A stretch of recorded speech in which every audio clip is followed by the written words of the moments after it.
So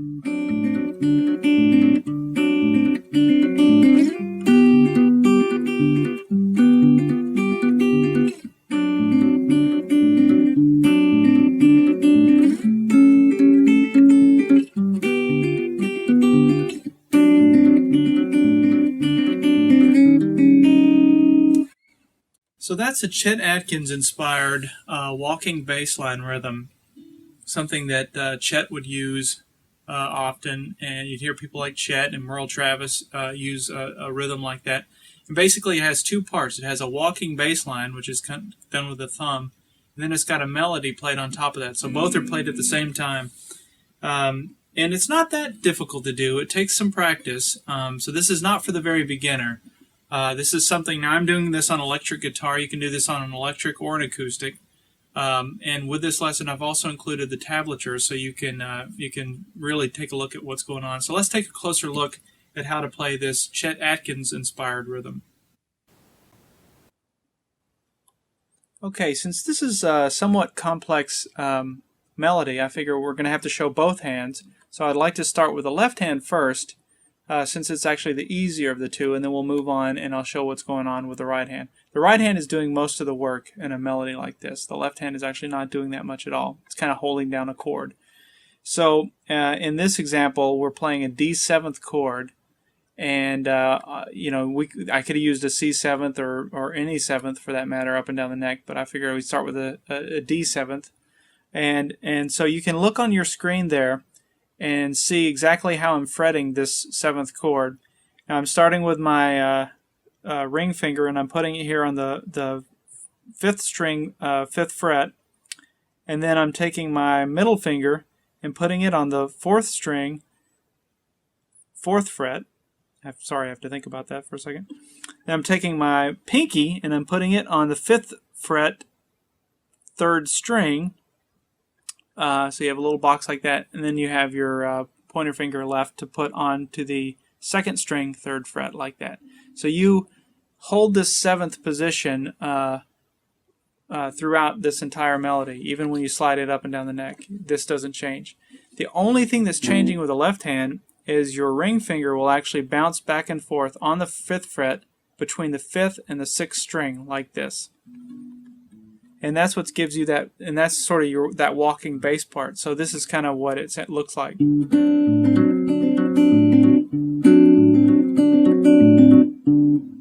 can see it's just bouncing back and forth like that.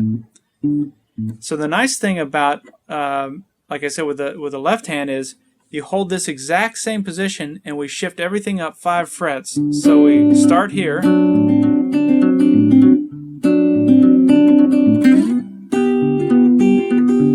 And you notice nothing changed. I held the exact same position, and I'm doing the exact same thing with my ring finger. I'm still doing the bass part. So you can see that moves, but you move that up 5 frets, then we move it up 2 more.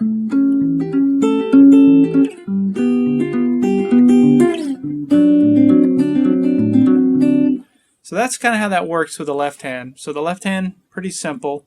Again, take a look at the tablature that's provided with this, and you can really see what's going on. So now let's take a look at the right hand, which is where most of the work happens. Okay, so now let's dissect this thing a little bit with the right hand. The right hand, I like to think of this thing in sections or in parts. You've really got kind of 3 parts. It's kind of like a little mini band. You've got a bass part, a rhythm part, and a lead part. Your bass part sounds like this. It's just an alternating bass part between the 5th and 6th strings, all done with the thumb. The rhythm part is all done with your pointer finger, and it's all done on the 4th string, and it's done on the offbeats of the bass part, so it's like this.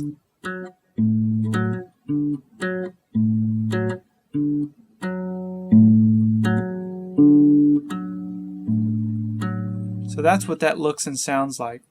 And on top of that, you have a little bit of a lead part, which is played with your ring finger and your middle finger, just between those 2 fingers. And this is what the lead part sounds like just by itself.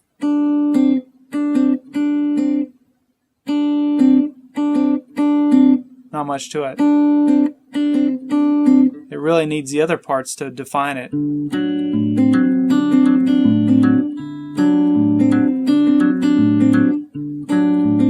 Okay, so let's put this all together here. So the first thing we do is we pluck the 5th string with our thumb, introducing the bass note. And then the next thing that happens is we're actually plucking 2 strings at the same time. So we're doing the 2nd string and the 4th string. Notice my middle finger isn't doing anything. I'm doing that with my ring finger and my pointer finger at the same time. So that's kind of how you start this thing. So you got the bass,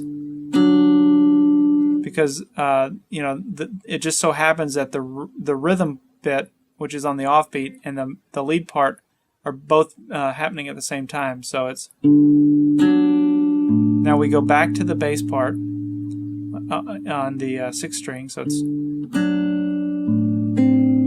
then after the bass part we do a middle finger on the 3rd string, pointer finger on the 4th string. The pointer finger is always on the 4th string, by the way. It's kind of like the thumb is always on the 5th and 6th. The pointer finger is always doing, the 4th strings. So those two don't really change. So we got the bass, rhythm and melody, bass again, and lead and rhythm. So that's what we've got to so far. The next thing that happens is we play the bass part and the lead part again at the same time, but this time we're on the 5th string with our thumb, and we're using our ring finger on the 2nd string to play the top end, or the lead, at the same time that the bass is being played. So it's let me work it up to that point. That's where we are. Let me do it slowly. See what's happening there? So we got, and now after that we do the middle finger and the pointer finger. So we got, and then we'll circle back and we'll do. So we got. Now notice this is another timing thing where you use your ring finger and you hit that first, and then you hit the bass note. So it's very important to get that timing right.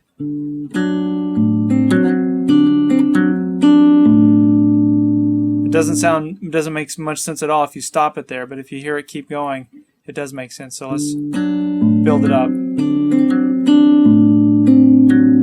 And then after you hit that bass note, again, you're doing your middle finger and pointer finger.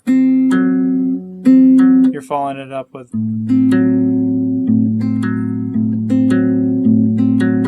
So let's put it all together. I'll do it really slowly.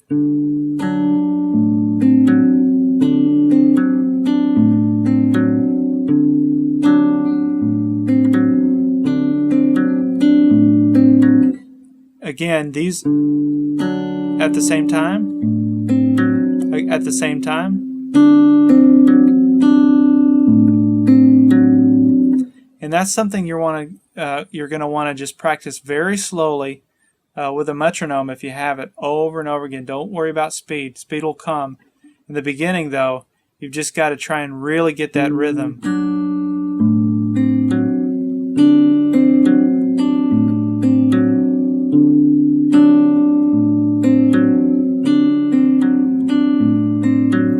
So there you have it. And again, the left hand doesn't do anything any differently other than shift positions on the neck. So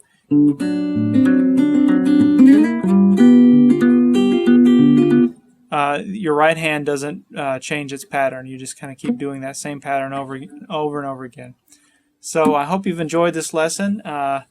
It's been fun kind of showing this. I love Chet Atkins. I love this style of playing, and I wish I was better at it. But this is my humble attempt at paying homage to Chet.